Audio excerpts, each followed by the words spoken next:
Gurur Brahma, Gurur Vishnu, Gurur Devo Maheshwaraha, Guru Sakshat Param Brahma, Tasmai Shri Gurave Namaha, Tasmai Shri Gurave Namaha, Tasmai Shri Gurave Namaha.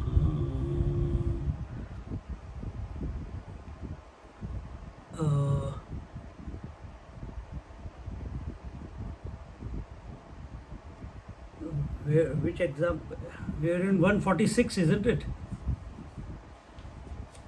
Yes, Swamiji. Ah. We finished 145, today 146. Yeah, 146. So we are in chapter 7 of Amrutanubhava, Ajnana Khandanam.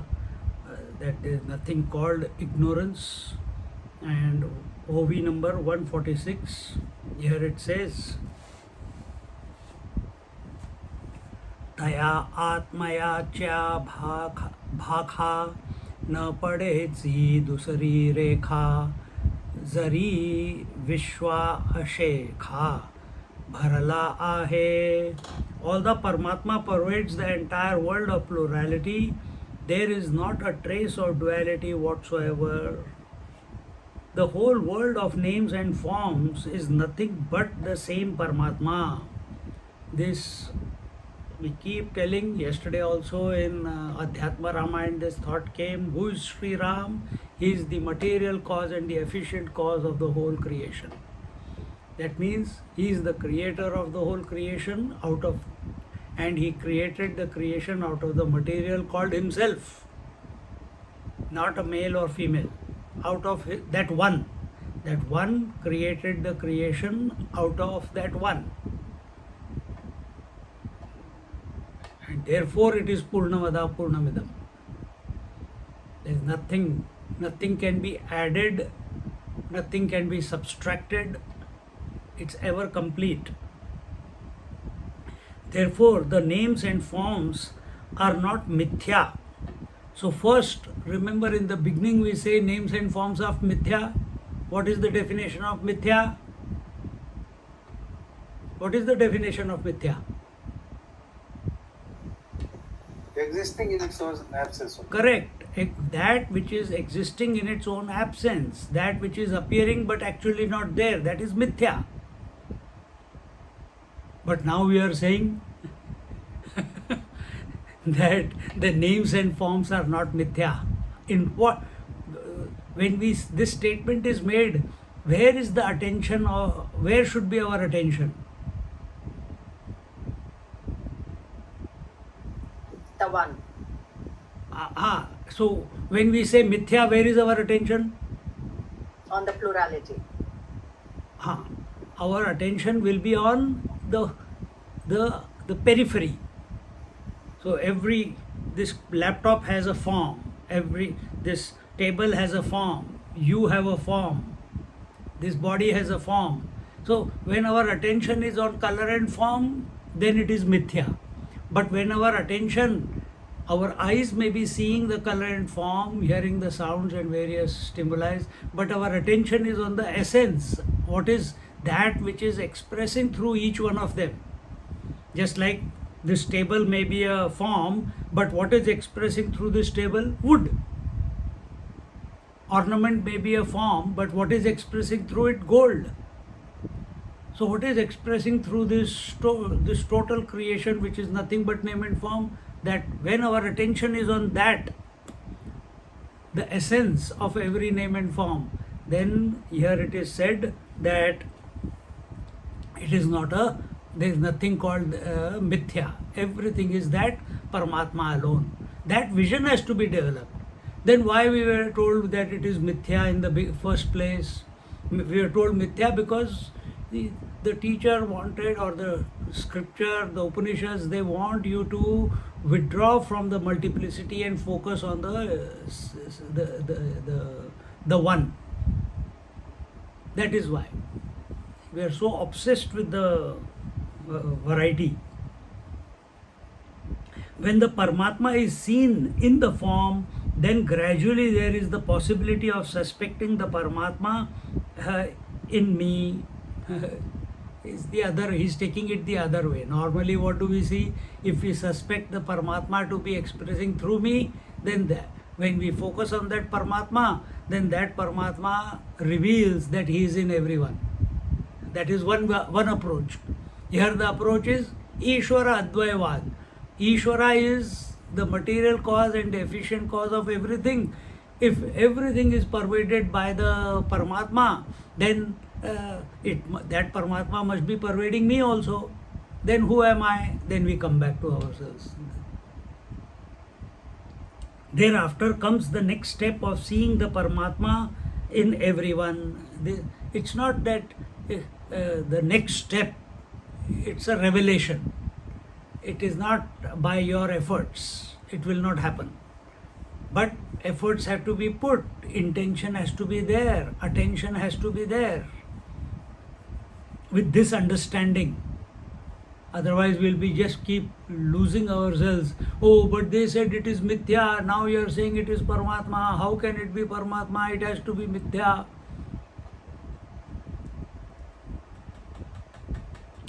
That is why the Taittiriya Upanishad says, discover God in the mother, the father, the acharya, the known persons, and finally in the Atithi, the unknown person.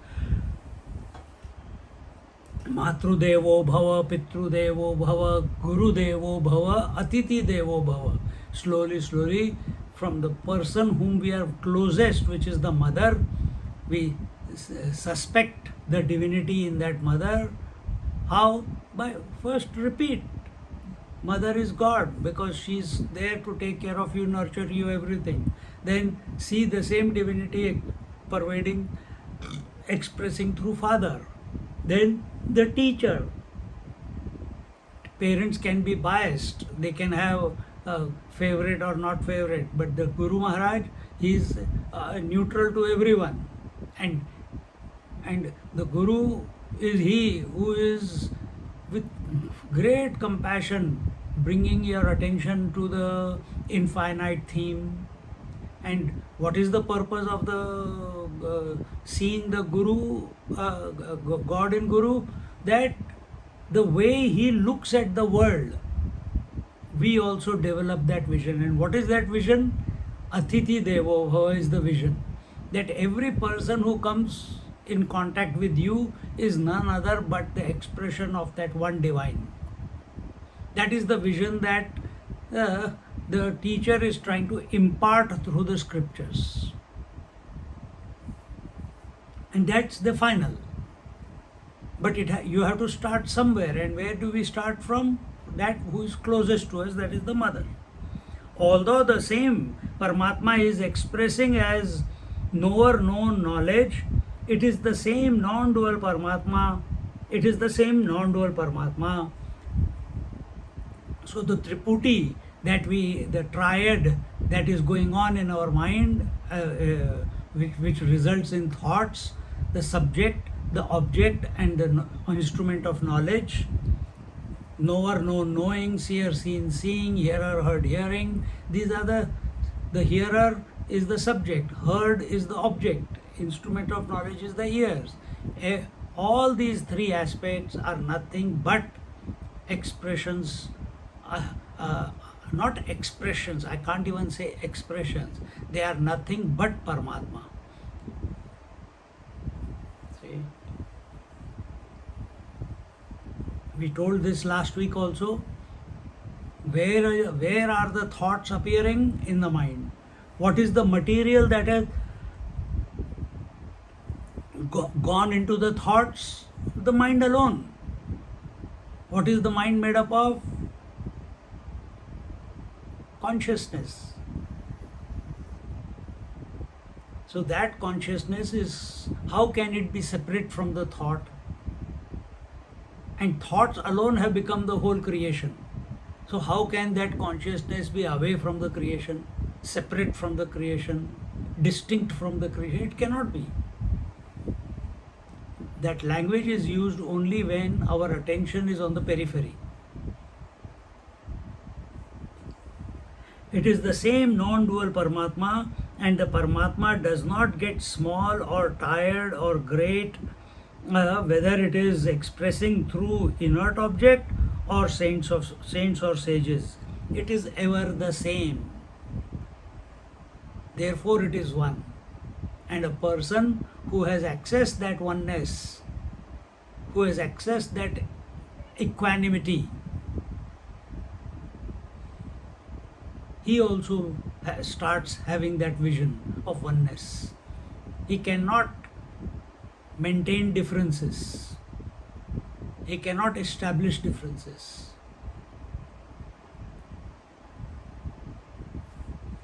Nor does it become non-existent when there is unmanifest existence. In other words, yesterday's topic, that how does the Shakti, Maya, Prakriti express manifestation and unmanifestation.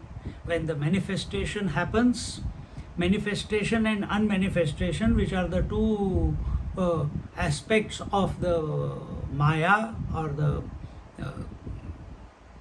Prakriti or the Shakti, these two aspects cannot happen without the Paramatma behind, without the Shiva behind, without the Narayana behind, without the Purusha principle. And whether when the Shakti or Prakriti becomes many, there is no reduction in the Purusha principle, and when she becomes unmanifest, there is no addition in the Purusha principle. The Purusha principle ever remains the same, whether there is manifestation or unmanifestation, two being the aspects of Prakriti. Now apply it to yourself. Who is the Purusha principle? The I.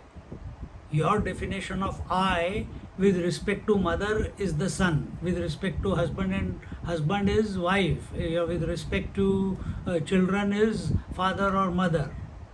We are not talking about the Gaunatma. We are not talking about the Mithyatma also, that I which comes and goes. We are talking about the Mukhyatma. And what is this Mukhyatma? It is ever, it is constant. It has, whether you say the word I or you don't say, it is still there. And that is your experience.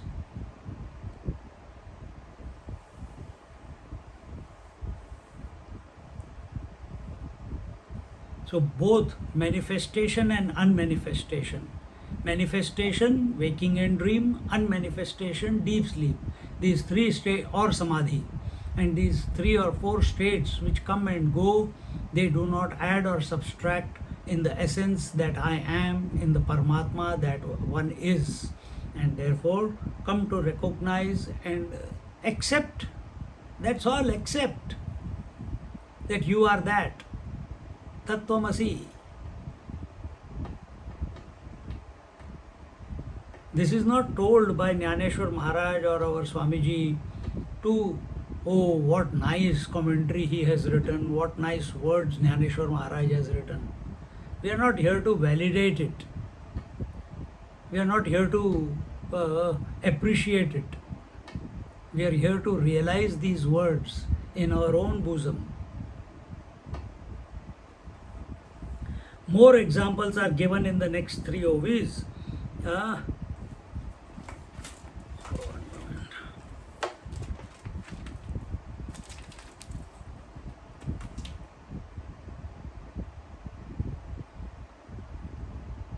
दुबधा क्षीरोदकी वणे परी अनेकी दिसती तरी तितुकी सुते आथी.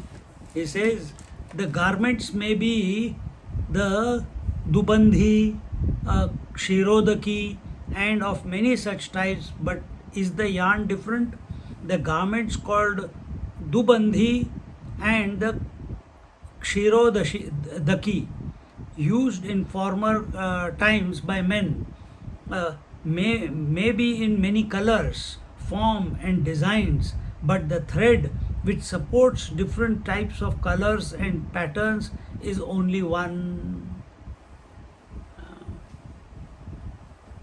Dubandi could be two strands making one thread, but still it is one only.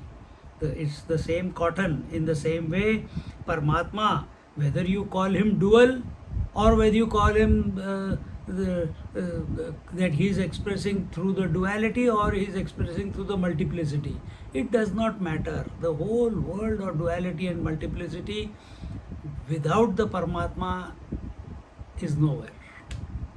He alone is expressing in and through everything. In the same way, Paramatma Tattva is one without a second. There is no need to bring in avidya, maya, etc. So here, Jnaneshwar Maharaj's attention, instead of going on the potentiality, his attention is going to the potential. Whose potentiality it is? Right now, that potentiality is expressing as these words, these expressions, this interaction. But whose potentiality? Who is that person whose Shakti is expressing here? Is Shakti separate to the, is the potentiality separate to the potential? Is the Prakriti, Maya, etc., is it separate to the Ishvara? Or is it part and parcel of the Ishvara? I'm asking. Is it separate or is it part and parcel? It's part and parcel. It's part and parcel. It's inseparable. Then why are we giving it a different name? Jnaneshwar Maharaj is saying it is all that Ishvara alone. It is all that one without a second principle alone. So, in worldly sense, we may be using different words. We may be saying God and His Shakti, Purusha and Prakriti, but there is no need to use too many words. Just remain with that one. And therefore, because he was with that one, this is his experience of realization.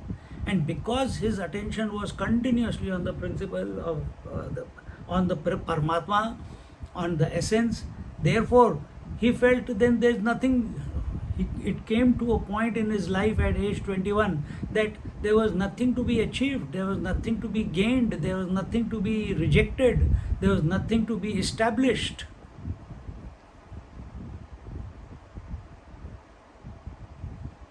Therefore he took Sanjeevani Samadhi. Look at ourselves. What are we doing? We want to spread our culture, we want to establish Sanatan Dharma, we want to purify ourselves, we want to become focused, we want to meditate, we want to study the scriptures, we want to do. Who is wanting to do? The Karta. That means that fellow has not gone yet.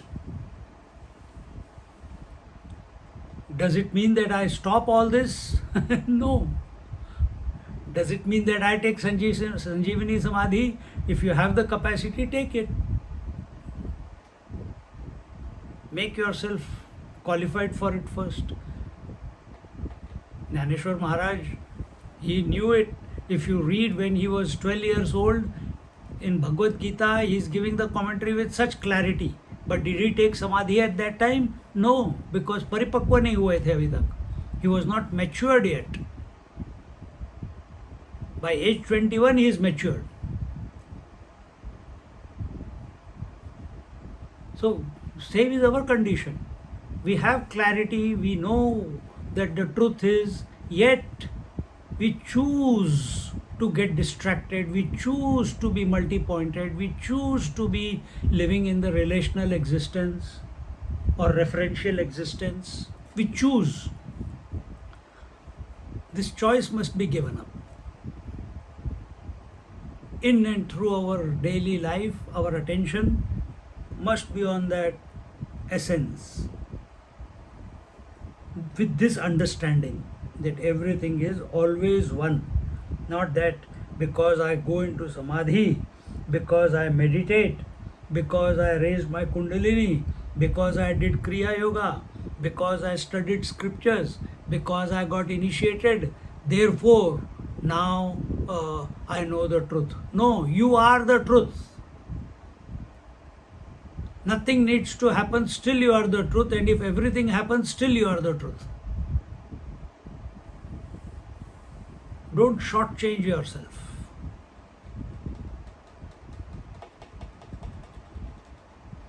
How can one understand the non-dual self? पातायाची मिठी नुकलिता दिठी अवघियाची सृष्टी पाविजे जरी. Without opening the eyelids, if one can see the whole world. Another example, न फुटता बीज कणिका माझी विस्तारे वधू आसिका तरी अद्वैत फांका उपमा आथी.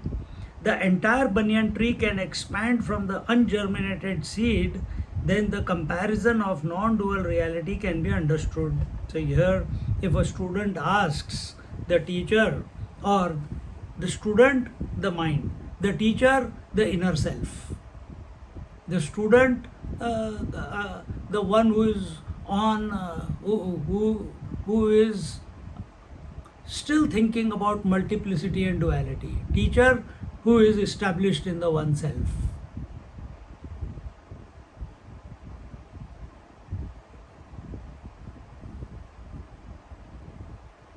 So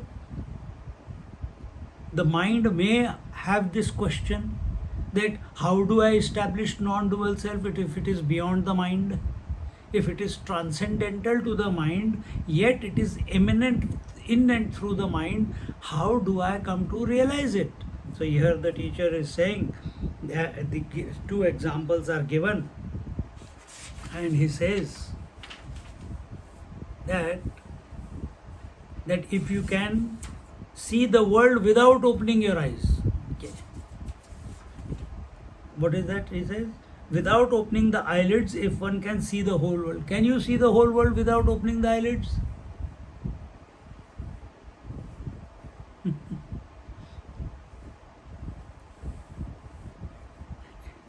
Creative imagination. Can you see the whole tree in a seed? Can you see the whole world in a seed?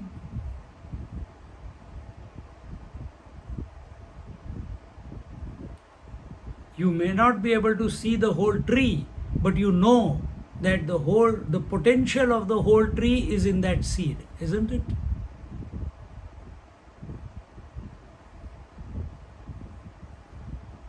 Similarly, you look at yourself,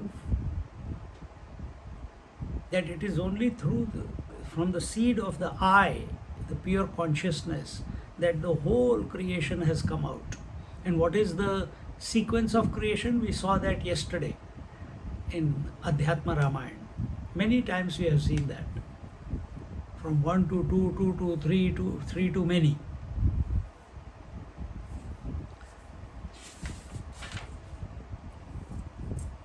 If the seed of the banyan tree can germinate without breaking open, then it is possible to understand the manifestation of the Advaita Tattva in the form of the Dvaita. How beautiful he is told.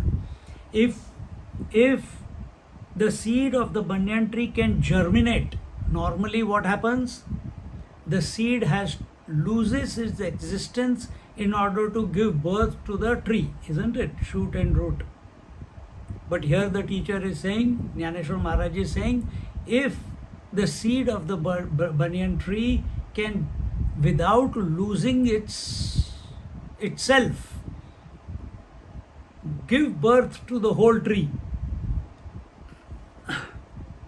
can germinate without breaking open, then it is possible to understand. So without a second principle, if that is the original seed, the essence of everything, that one Purna, without breaking it open, the whole creation is happening and unhappening. Can we imagine that? Then we can understand the Advaita Tattva he is saying. Our obsession with duality, that the knowledge is in the books, the knowledge has to be received from the teacher. I am unqualified at this moment. I am a papi. I am a sinner. I have so many, I need to purify. Then and then alone I will come to realize the truth. All these concepts have to be put aside and think about such a thought. Then what is this Paramatma or Atma? It is that seed out of which the whole creation has come about, without that seed losing its existence. That I am. Because the moment seed opens up, duality begins. Because there is a split in the tree, in the seed. Out of that two parts of the seed, the multiplicity appears. What is the multiplicity? The shoot, the root, the branches, the leaves, the flowers, the fruits. Incessantly it is going on.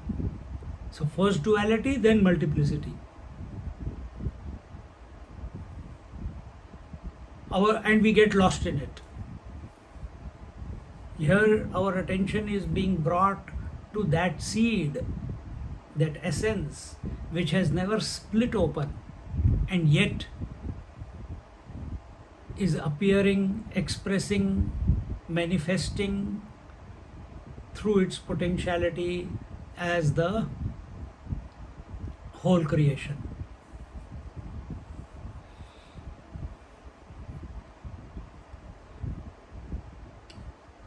Think, I'm just thinking loudly here, this topic is not given here.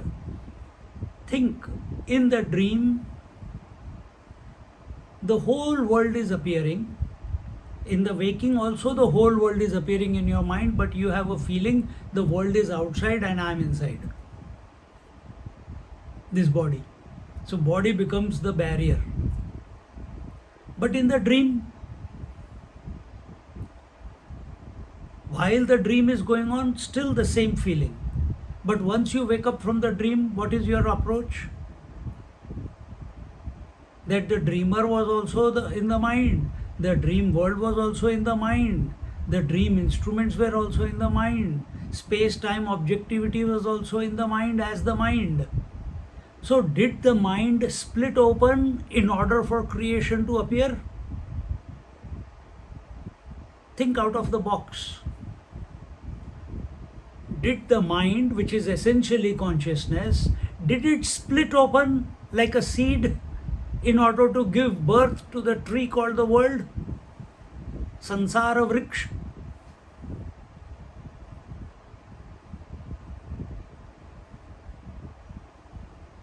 Such fantastic example Jnaneshwar Maharaj has given. You keep contemplating on this thought, nothing has broken up, and yet everything is appear only to disappear.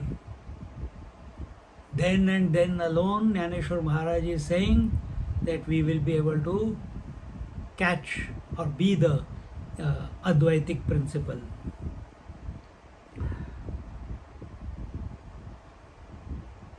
Again, if the seed of the banyan tree can germinate without breaking open, then it is possible to understand the manifestation of the Advaita Tattva in the form of Dvaita. A man may manifest as son, father, husband, etc., but he is only one. So also the Paramatma Tattva does not lose the non-duality because of the duality of expression. The mind does not lose itself the mind does not become many minds, because in the dream so many human beings with different minds are expressing, isn't it? This is your experience. Then why in the waking we are not able to accept that this mind alone is expressing as all the minds? Or in other words, that there is only one mind, there are not many minds. But if I think my mind is the only mind, the other person thinks my mind is the only mind, then there will be conflict. Don't say it. This has to be realized.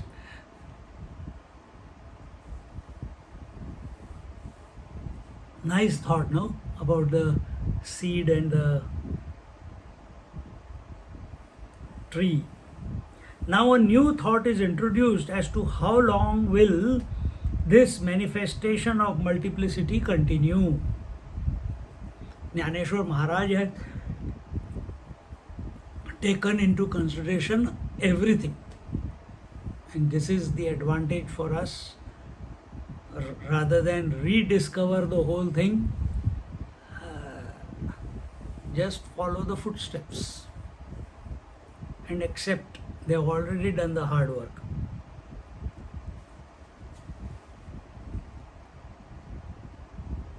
मगमती म्यान देखावे ऐसे ही भरे हावे तरी, क्या लिखा है? My eyesight is getting a bit. तरी आंग चिये विसवे से Zaveri.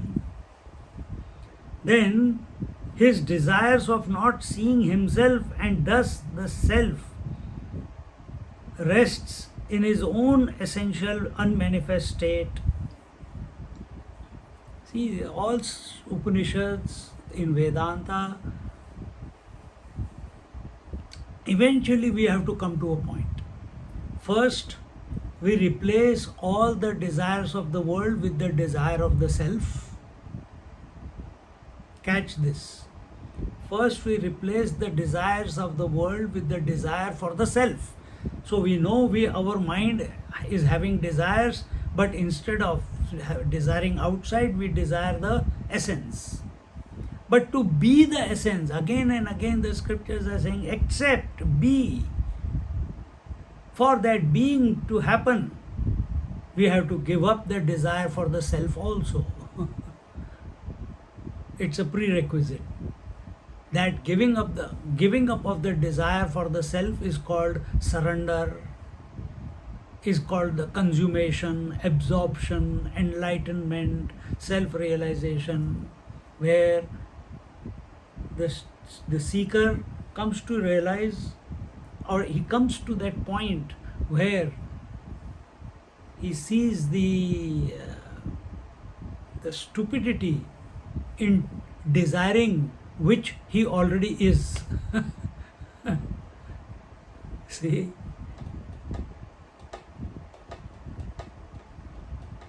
And this has to happen not because you have read, it has to happen because you are out of your own inner contemplation, your own inner acceptance that you are already that which you are seeking. Then alone the desire to seek the self, to realize. Because the desire appears as a thought, and you in essence are the one who is supporting all the thoughts. See? When one gets tired of the day's activities, one gets into deep sleep, the daily pralaya, to get out of the tiredness. This is our daily experience. As at the cosmic level, it is called pralaya. There are different kinds of pralayas. One is the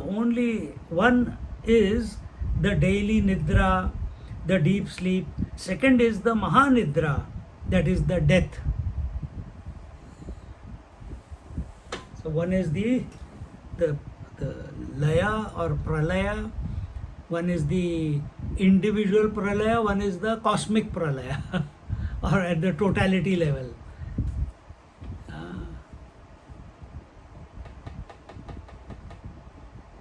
So the true death is transcending the limited existence. Those who are able to die while living, they alone have understood the phenomena explained here. Only when our attention is only on the manifestation and unmanifestation is pralaya, that appears as sleep, deep sleep, coma, death. A seeker, a sadhaka, he may do the laya of the earth principle into the water, he does the laya of water into the fire, then the laya of fire into the air, then the laya of air into the space, then the laya of space into the mental space, then the laya of mental space into the conscious space. This is laya prakriya. See, step by step.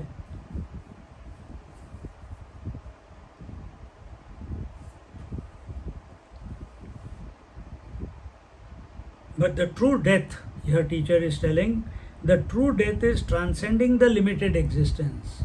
So the absorption or the pralaya, which is opposite of manifestation, unmanifestation is the laya or pralaya, which is opposite of manifestation. Unmanifestation is coexisting with manifestation, and we are first we were lost in the manifestation. Now using the manifestation in a right manner, interacting it with the right manner, we are bringing about unmanifestation or becoming open to unmanifestation. How long will you remain unmanifest? Only till the sleep lasts. Then you will get up again. Again manifestation will begin. How long will you die? You die, again the next body is waiting. So we are not talking about these different types of pralaya, which unmanifestations, which again bring about manifestation. Here the teacher is saying that the true death, the true pralaya is going beyond manifestation and unmanifestation. And what does that mean, going beyond manifestation and unmanifestation? That even while living your life, going through the daily chores, you are not forgetting who you actually are.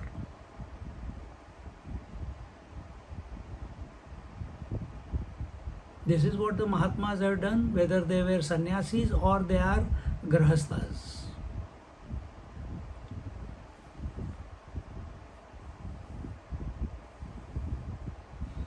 The true death is transcending the limited existence. Those who are able to die while living, die to what? Die to the multiplicity and duality. And wake up to what? Wake up to being the essence. When? Here and now.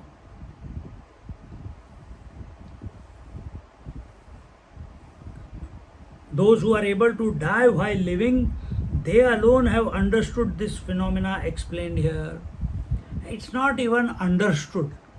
You can't understand this phenomena.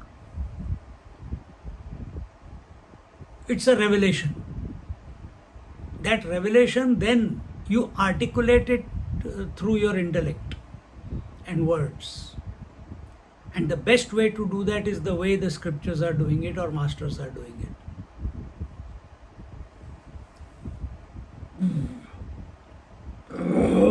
Excuse me.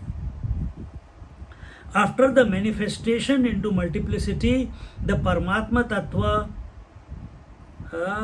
thinks, I am tired of myself, let me just be. When the Supreme Self, which has no shape or size, is tired of experiencing the gross world of seer and seen, the consciousness is withdrawn. When becoming ends, there is only being, and creation ends. In becoming, the whole samsara is started. In being, sannyasa is taken from all relative existence. How wonderful.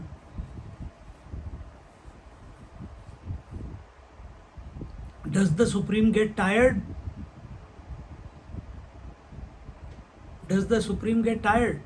No, Supreme is ever dynamic. It can never get tired. And what is that? What is the nature of that dynamism? Manifestation and unmanifestation. That unmanifestation, Swamiji has said that it's as if that he gets tired, and when he gets tired, he withdraws the consciousness from the mind. In other words, you cannot withdraw the consciousness from the mind. He withdraws the consciousness from the thoughts. Then what will happen? Then the Tripuri will stop appearing. When the Tripuri stops appearing, then the mind is resting in its own source. It's no longer extroverted, thinking that I am because the thoughts are. Who? The mind. Mind is, because thinking is going on in the mind. The mind is thinking, I am because the thoughts are. Now there are no thoughts.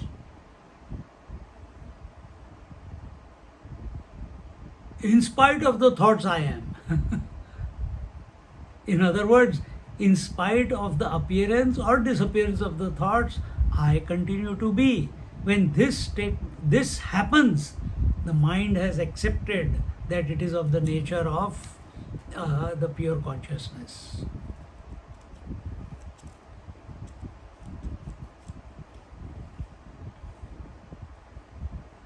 Now that mind is not becoming anyone. The consciousness is not taking a referential position. You are a woman, you are taking a position, you turn right, you see your husband sitting there. Immediately the wife will come out. Usha will not come out. You have trained yourself that way. You have to untrain. You can't untrain that. That memory has gone deep into you. All you can do is create a new memory which is stronger than the husband memory. Same way, we can create a memory which is stronger than the multiplicity memory, the world memory. That the world is real. I have to survive. I have to achieve. Instead, I am accepting. By coming to satsang, by reading the scriptures, by contemplating on it. Contemplation means I am remembering again and again of what my true nature is.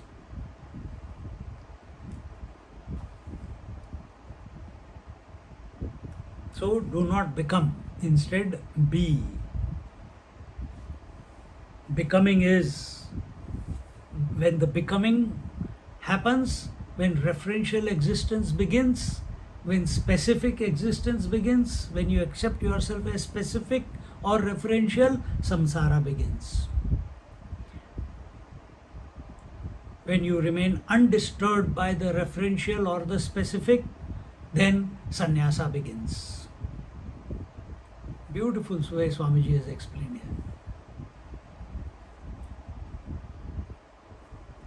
here. Referentials are many. But when you withdraw from the referential, the references are from many references, you are going down to the zero reference. You still are. This journey is the journey of sannyas. Sannyas means samyak nyas. In spite of the variety, in spite of all the references and specificities, in spite of the manifestation and unmanifestation, I don't forget who I am. This is Samyak Nyas, where I remain in the center in spite of the multiplicity of the world, in spite of the karmendriyas and jnanendriyas, in spite of all the thoughts, in spite of the many eyes, apostrophe I, not the EY. I continue to remain as the one, in poise. Therefore, the pure self is just being without becoming. The whole world is only the manifestation and withdrawal of consciousness within itself. The whole world is only the manifestation and withdrawal of consciousness within itself. Just like the tide is nothing but the bulging of the waters, and a low tide is collapsing of that bulge of waters. That is what tide is. It's not nothing. The tide is not coming from outside the waters. Take example only to that extent. You will go into analysis. It's only because of the rays of the moon. When the full moon is there, then yes, it may bulge. There now you're giving, bringing moon into that example. But where is the wave appearing from? If wave is also a bulge on the water, it is from the water, the bulge of the wave came, and in the water the bulge called wave disappeared. What happened? Actually nothing happened, yet so many waves are happening. Actually nothing has happened. Exactly the same way, the bulge of thought. So this whole multiplicity is only a thought in our mind, and it's just that one consciousness with respect to thought is called as mind. That consciousness, when as if bulges, the whole variety appears. That variety is called as waking and dream, and when it collapses, it is called sleep. Nothing has happened. Has the consciousness become waking dream and waker, dreamer and sleeper? No, it's all one. You have decided that it is these three are happening because your attention is on this experience.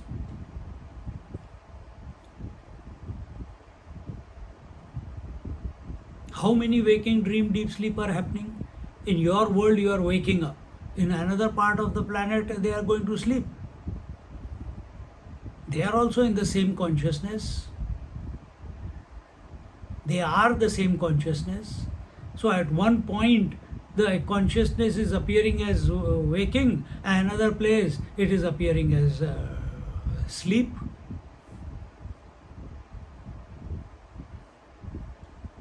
Just as at one place a person is appearing as father, another place it is appearing as son, another place is appearing as father, as husband. But this is still only when mother comes in front of me, then the son comes out. When the wife comes in front of me, then the husband comes out. But in consciousness, nobody has to come in front of a consciousness. All variety is self-generated. No referential existence. All references are included in that one. Oh, just it's a play of words, I understand, but it is bringing you to that one point where you stop thinking, because you cannot conceptualize the purport of these words, that all references are included in the one.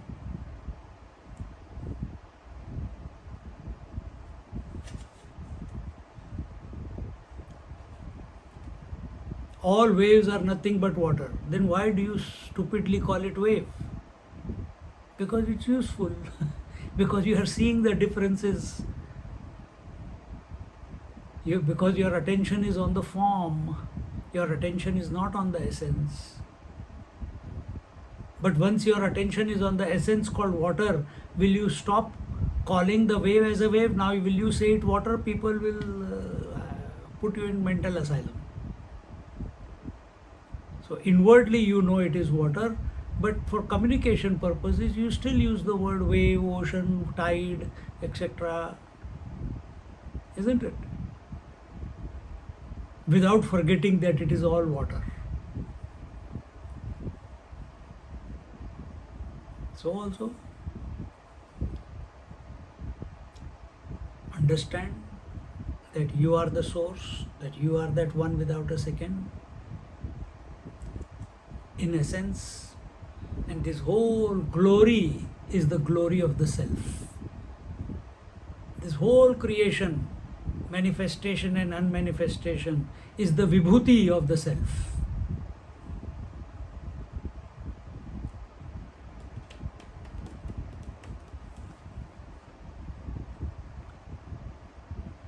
There is no need to bring avidya, maya, etc. into the operation. Truth is the only reality. He says, don't bring this. It's the one playing with one. It's the water playing with water. Where is the question of maya? Because of maya, water is appearing as many waves. Water is playing with water and appearing as many waves. And in that appearance of many waves, water has not stopped being water. Not becoming. In becoming those waves, the water has never lost being water. Why do you give this unnecessarily? Maya, ignorance. Because I am ignorant, therefore I am not able to see the water, I am seeing only the waves. It is because of the delusory power of the Maya that I am calling water as waves and oceans and everything. Because of the self-forgetfulness, I am accepting myself as the man or the woman and the individual. But the truth is, you have never forgotten yourself. The mind is imagining that way. Let the mind imagine. You be the essence.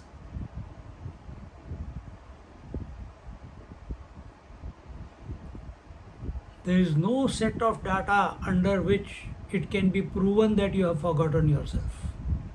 That is only a prakriya.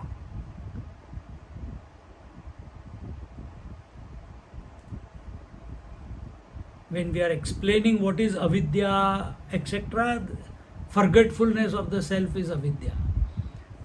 How does avidya express? As illusion, delusion and illusion. Because we are using those different words, delusion is the non-apprehension. Illusion is the projection. That projection is sattva, rajas, tam. First projection is manifestation and unmanifestation. Second projection is rajasic, tamasic and sattvic.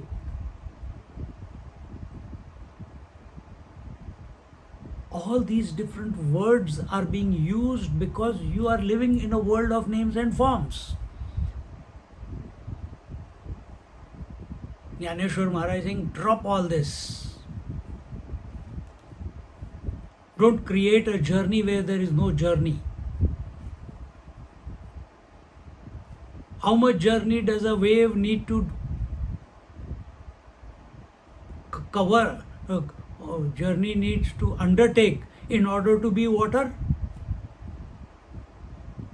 There and then. How much distance you need to cover to be the pure consciousness? Here and now. Don't delay. Accept.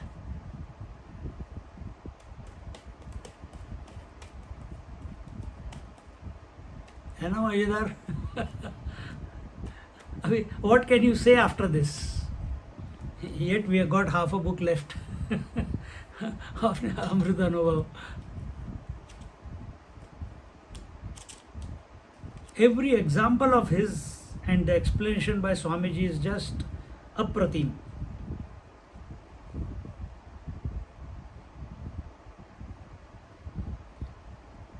This is explained by a few examples in the next three OVs, but in themselves the examples serve to effortlessly glide into contemplation.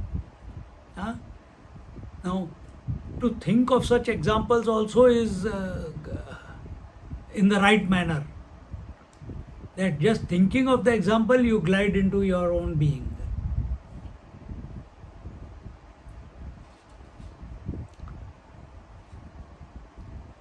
पातयाची मिठी पडिलिया कीजे दिठी आपुलियेची पोठी रिगोनी असे.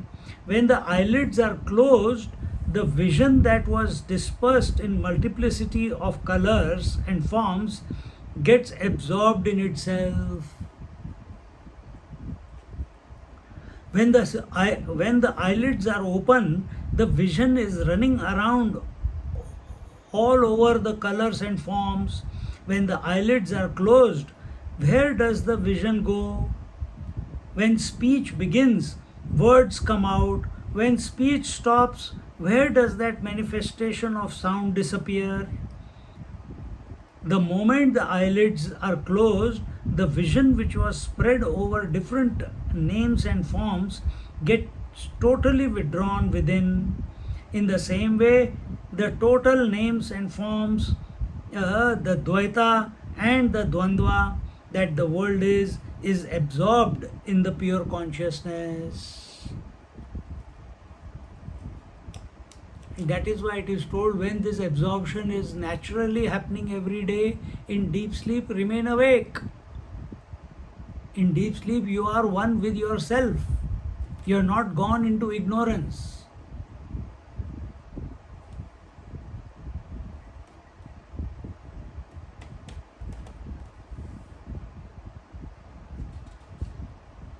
This is a shloka from Panchadashi.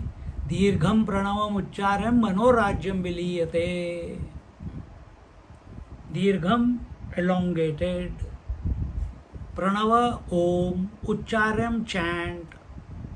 Result will be what? Manorajya, habitual thinking, unwanted thinking, the multiplicity from your mind. Manorajyam viliyate, it will get dissolved.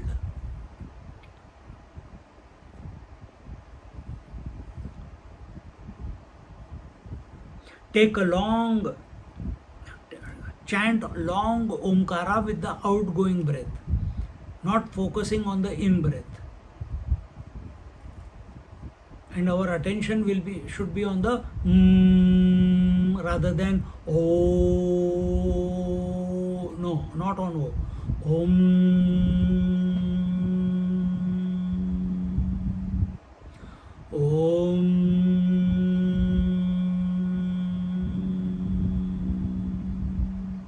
On the conclusion of the pranava, followed by the next and the next. Find out where one Omkara begins and where it ends and where does the next begin. This very exercise will lead to such a contemplative mood that even the thought of doing the Omkara japa will disappear. All the flights of fancy of the world, all its agitations will subside. Viliyate, absorption happens, and in that absorption, this is happening every night to you when you go to sleep. Here we are doing it consciously so that we don't fall into the lap of sleep. If you can catch the last thought which is going to unmanifest itself, fantastic. But most of the times from manyness to zero, it's a quick transition. We are slowing that transition down by taking support of the Om and keeping our attention not on Om but on the For initially on the Om, the outgoing breath, with the outgoing breath, with the elongated Om, and eventually as when we settle down in that exercise, then we shift our attention to where the Om is coming from, beginning from, to where the Om is concluding, and even the urge to chant the Om, that also viliyate, that also gets absorbed, that also unmanifests. And as long as we are alert to that point, and while being alert, if that absorption of the Om happens, then you are where you are, then you are with yourself. And in this way,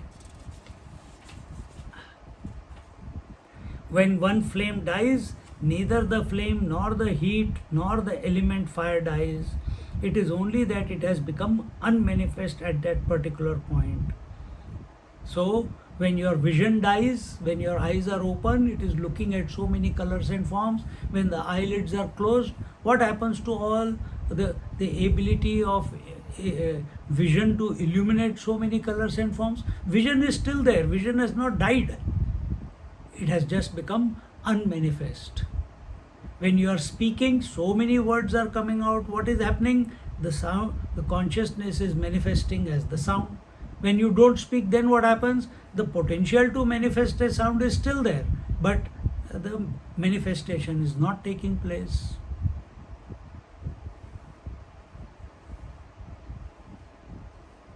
Similarly, the potential to manifest as waking and dream is there, but it is not taking place in deep sleep state. When we are in deep sleep, we don't know that. But if we remain awake to the deep sleep, then we understand that everything is absorbed, the potential is still there. Once we have caught ourselves, then let it manifest or let it unmanifest. Doesn't matter, we are immune to both.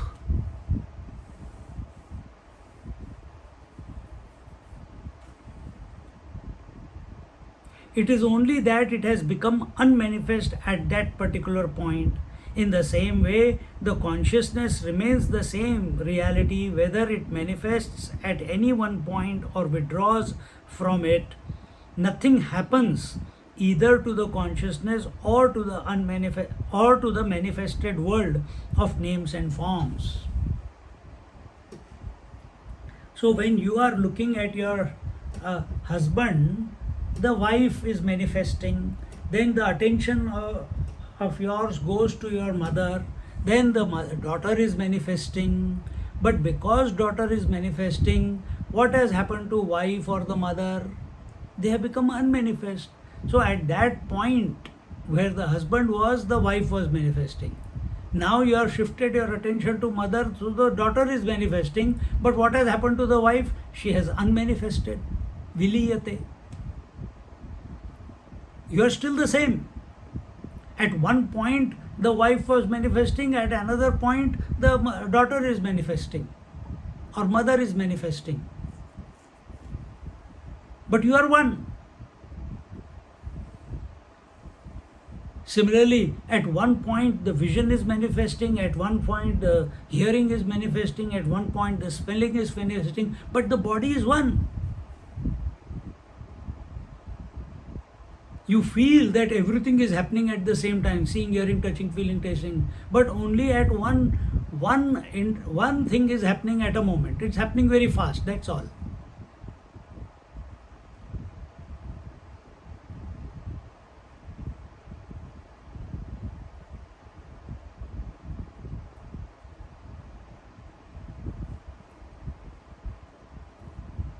You become aware of where it is manifesting. So if your attention is on the eyes, then I'm seeing. When your attention is on the mouth, I'm speaking. When you are speaking, and I say, I'm speaking and seeing. So first my attention was on speaking, so the speaking thought came first. And then my attention was on the eyes, so the seeing thought came second. They are all happening at the same time, but it expresses only one at a time. when we are speaking. Same way, in the truth, everything is manifesting at the same time. But we cannot see the truth in its entirety. We can only catch it at one point.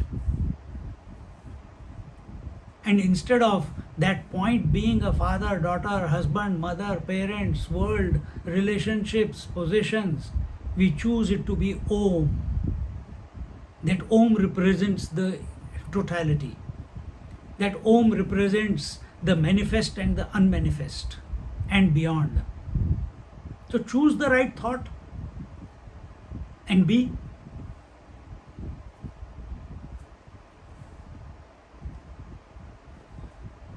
Logic, isn't it? But we have to practice. But I am accepting it, but it's not clicking because you are not practicing. Intellectual conviction, acceptance must be followed by purification. For whom? For one who is the individual, who is accepting he is the body or she is the body.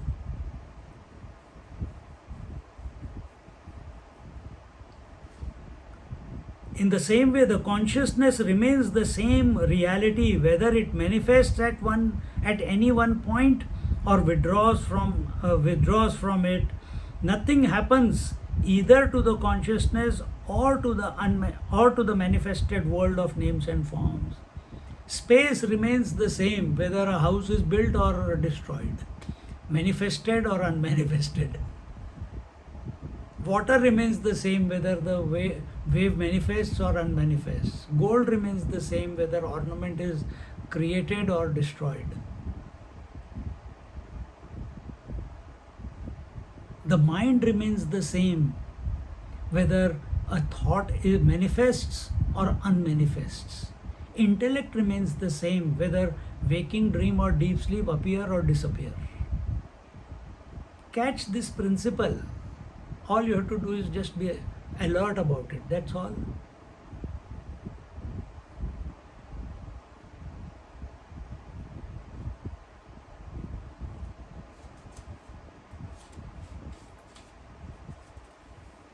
Still few more examples are taken.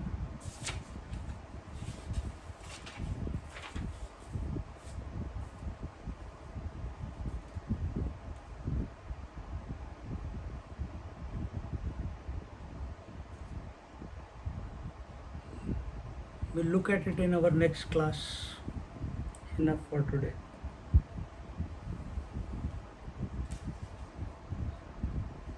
After two more examples, the conclusion is taken, and then again Jnaneshwar Maharaj shifts his attention from ignorance to the Paramatma Tattva and defines what Paramatma is. Let's look at it in our next class. Where are we? 152. Om Purnamada Purnamidam Purnat Purnamudachyate Purnasya Purnamadaya Purnamevavashishyate. Om Shanti Shanti Shanti. Harihi Om Shri Gurubhyo Namaha. Harihi Om.